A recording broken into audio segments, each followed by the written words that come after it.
Pada Jumat, 19 Desember, Kapolres Aceh Utara kembali menyalurkan bantuan kemanusiaan ke sejumlah polsek di jajaran Polres Aceh Utara, serta kepada personel Brimob di Kompi 4 Sampoiniet. Kegiatan ini dilaksanakan sebagai bagian dari upaya berkelanjutan dalam mempercepat pemulihan pasca bencana banjir yang melanda wilayah Aceh Utara dan sekitarnya.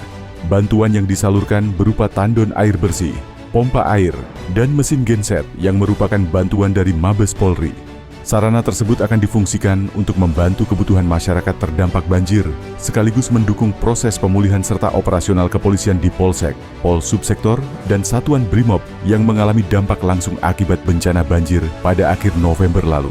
Melalui penyaluran bantuan ini, diharapkan pemulihan pasca bencana dapat berjalan lebih cepat dan merata, sehingga aktivitas pelayanan kepada masyarakat dapat kembali berlangsung secara optimal, seiring dengan upaya bersama dalam membangun kembali kehidupan masyarakat pasca bencana.